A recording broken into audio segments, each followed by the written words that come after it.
சும்மாவா தங்கத்தை காலில் அணிய கூடாதுன்னு சொன்னாங்க. ஆய்வுகள் சொல்வதை கேளுங்க. மனித வாழ்வில் ஒவ்வொரு பழக்கத்திற்கும் ஒரு அறிவியல் பூர்வமான அர்த்தம் இருக்கிறத நம்ம பெரும்பாலும் பின்னாடிதான் புரிஞ்சுக்கிறோம். சின்ன வயசுல பெரியவங்க அதை செய்யாத இதை செய்யாதன்னு சொல்ற வார்த்தைகளை எல்லாத்தையும் பயமுறுத்துறதுக்காக அல்ல, 1000 ஆண்டுகள் பழமையான அறிவை சுமந்த வழிகாட்டுதல்கள் தான். அதில் நம்மால் இப்ப கூட புரிஞ்சுக்க கொள்ள முடியாத சிலவற்றை பார்ப்போம். முன்பெல்லாம் ஒரு குழந்தை பிறந்ததும் தாய்மார்கள் தங்க நகைகளை கழுத்திலும் கையிலும் வெள்ளி நகைகளை காலிலையும் அணிவிப்பாங்க. இதுக்கு பின்னால அழகுக்காக மட்டும் அல்ல, மருத்துவ காரணமும் இருக்கு. தங்கம் எப்போதும் உடலை தொடும்போது வெப்பத்தை கூட்டி வாத நோய்களை ஏற்படுத்தும்னு ஆய்வுகள் சொல்லுது. அதனாலதான் கால்களில தங்கம் அணிவது தவிர்க்கப்பட்டு அதற்கு பதிலா குளிர்ச்சி தன்மை கொண்ட வெள்ளிய கொலுசாக அணிவிச்சாங்க. இது குழந்தையின் உடல்ல மின்சக்தி ஓட்டத்தை சமநிலைப்படுத்தி நரம்பு அமைப்பை நலமாக வச்சிருக்க உதவுது. பஞ்சலோகம்னா தங்கம், வெள்ளி, செம்பு, இரும்பு, ஈயம் ஆகிய 5 உலோகங்களோட கலவை.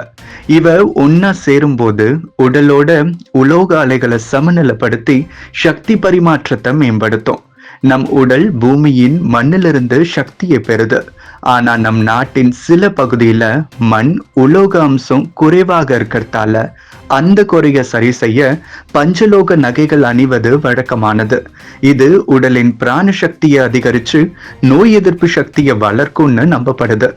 மற்றொரு சுவாரஸ்யமான பழக்கம், மனப்பந்தல்ல பெண் எப்போதும் ஆணோட இடது பக்கம் அமரணும். இது வெறும் மரபு மட்டும் அல்ல, விஞ்ஞானம் சொல்றபடி மனித உடலின் வலது பக்கம் ஆண் ஹார்மோன்களும் இடது பக்கம் பெண் ஹார்மோன்களும் அதிகமா செயல்படும். அதனால பெண் ஆணின் இடது பக்கம் அமரும் போது அந்த இரு ஆற்றலும் சமநிலையாகி ஒருங்கிணைந்த ஆற்றல் உருவாகுதான். இதுதான் அர்த்தநாரீஸ்வர என்ற தத்துவத்தின் உயிர்ப்பாகும். இந்த நம்பிக்கை ஆணின் வலது பக்கம் பெண்ணின் ஆற்றல் நிறைவு பெறும் என்ற பண்டைய தத்துவத்துடனும் பொருந்தது. மனப்பந்தலின் வழிமுறையிலிருந்து தம்பதிகளின் வாழ்வியல் வர ஆன்மீகமும் அறிவியலும் இணைந்த ஒரே கோட்பாடாக இன்று வர தொடருது. நம் முன்னோர்கள் வச்ச ஒவ்வொரு பழக்கத்துக்கும் பின்னால இத்தகைய ஆழ்ந்த அறிவும் அறிவியல் பூர்வமான விளக்கங்களும் இருப்பது நம்மள வியக்க வைக்குது. அவங்க வாழ்க்கையில கடைபிடிச்ச சின்ன சின்ன நெறிமுறைகள் வெறும் நம்பிக்கைகள் மட்டும் அல்ல, உடல், மனம், ஆன்மா மூன்றுக்கும் சமநிலை கொடுக்கும் அறிவியல் விதிகளும் ஆகும்.